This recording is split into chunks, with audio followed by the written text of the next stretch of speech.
ভাই মানুষকে কিভাবে মুরগি বানাইতে হয় এটা অ্যাপেলের কাছ থেকে শেখা উচিত। তো কিছুদিন আগে অ্যাপেলের নতুন একটা ফোন লঞ্চ হয়েছে। তো এই ফোনটা লঞ্চ হওয়ার আগে শোনা যাচ্ছিল যে এই ফোনটা নাকি অ্যাপেলের সব থেকে মোস্ট অ্যাফোর্ডেবল আইফোন হবে, মানে এই ফোনটা নাকি অ্যাপেলের সব থেকে সস্তা আইফোন হবে। কিন্তু অ্যাপেল সস্তা আইফোন লঞ্চ করার নামে এমন আইফোন লঞ্চ করছে যার দাম শুনলে আপনার কিডনি এবং লিচু দুইটাই কেঁপে উঠবে। तू समझा? हाँ नहीं तू समझा नहीं।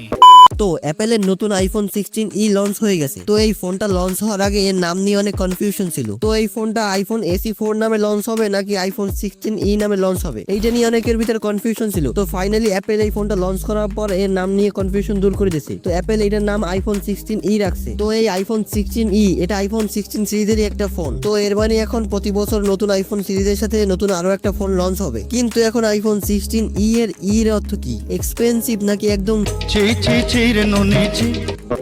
তো সম্পূর্ণ ভিডিও দেখেন এর অর্থ জানতে পারবেন। তো আইফোন 16e এর সবকিছু বলবো আজকের এই ভিডিওতে। তো চলেন ভিডিও শুরু করি।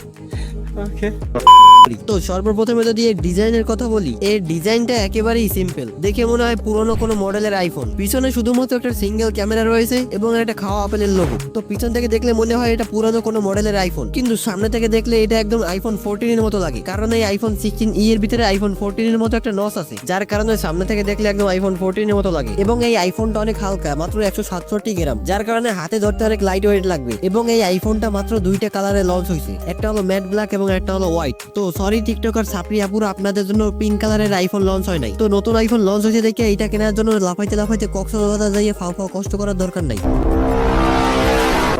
এবং এই আইফোন 16e এর সাইডে একটা অ্যাকশন বাটন আছে এবং এই অ্যাকশন বাটনে আপনি যে কোনো কমান্ড সেট করতে পারবেন, যেমন ফ্ল্যাশ লাইট অন করা, ক্যামেরা অন করা, তাছাড়া যে কোনো অ্যাপ্লিকেশন আপনি এই অ্যাকশন বাটনের মাধ্যমে ওপেন করতে পারবেন। আর এই আইফোন 16e সবথেকে হতাশ করছে ডিসপ্লেতে। তো ডিসপ্লেতে 6.1 ইঞ্চি ডিসপ্লে ব্যবহার করা হয়েছে, যেটা ভালো, একদম আইফোন 16 এর মতো, কিন্তু মাত্র 60 হার্টজে। মানে এটা কোনো কথা? 2025 সালে 72,000 টাকারও বেশি দিয়ে একটা ফোন কিনবেন, কিন্তু সেই ফোনের ভিতরে মাত্র 60 হার্টজের ডিসপ্লে।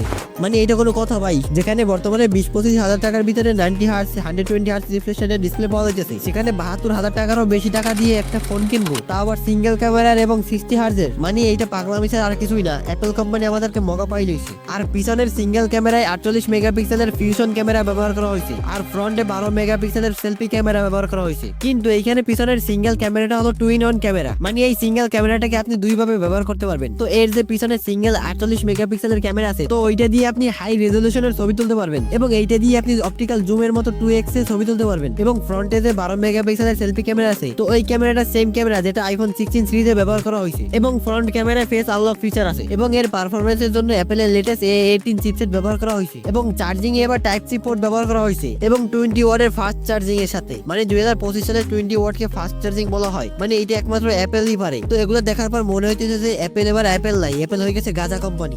এবং এই ফোনের একটা জিনিস ভালো লাগছে, যেটা হলো অ্যাপেলের লেটেস্ট অ্যাপেল ইন্টেলিজেন্ট এই ফোনে আছে, যার কারণে আইফোন 16 সিরিজের মতো এটাতে আপনি অ্যাপেল ইন্টেলিজেন্ট ব্যবহার করতে পারবেন। এবং তাছাড়াও এমার্জেন্সিতে সব থেকে কাজে লাগার জিনিস স্যাটেলাইট কানেক্টিভিটি এই ফোনে আছে। তো এর সুবিধাকে আমি বলতেছি, মনে করেন আপনি গভীর জঙ্গলে গেছেন বা কোথাও পাহাড়ে গেছেন এবং সেখানে কোনো রকমের নেটওয়ার্ক নাই, তো তখন আপনি এমার্জেন্সিতে আপনি এই স্যাটেলাইট কানেক্টিভিটির মাধ্যমে যে কারোর সাথে কথা বলতে পারবেন। তো দেখেন এই ফোনের সবকিছু ঠিক আছে, কিন্তু একটা জিনিসে ঠিক নাই, সেটা হলো এর দাম। তো আমরা সবাই ভাবছিলাম যে এই ফোনটার দাম অনেক কম হবে এবং এটা সবাই কিনতে পারবে, কিন্তু অ্যাপেল যে কাজটা করলো সেটা ভাই ধারণার বাইরে। মানে এই ফোনের দাম $599, যেটা বাংলাদেশি টাকায় 72,000 টাকারও বেশি। তো 2025 সালে 72,000 টাকা দিয়ে সিঙ্গেল ক্যামেরার ফোন কিনবো, তাতে আবার 60 হার্টজ রিফ্রেশ রেটের ডিসপ্লে, তো এটা ভাই কোনোভাবেই মানা যায় না। তো এর দাম যদি 40-50 হাজার টাকার ভিতরে থাকতো তাহলে ভাই এটা পুরো মার্কেটে আগুন ধরা যেত, কিন্তু অ্যাপেলের পাকনামের কারণে মনে হয় না যে এই ফোনটা বেশি দিন চলবে। তো আজকের ভিডিও এই পর্যন্ত। তো আপনাদের সাথে দেখা হবে অন্য কোনো ভিডিওতে, সেই পর্যন্ত আপনারা ভালো থাকেন। তো আশা করি ভিডিও আপনাদের ভালো লাগবে। তো ভিডিও ভালো লাগলে ভিডিওতে লাইক এবং সাবস্ক্রাইব করুন। বাই।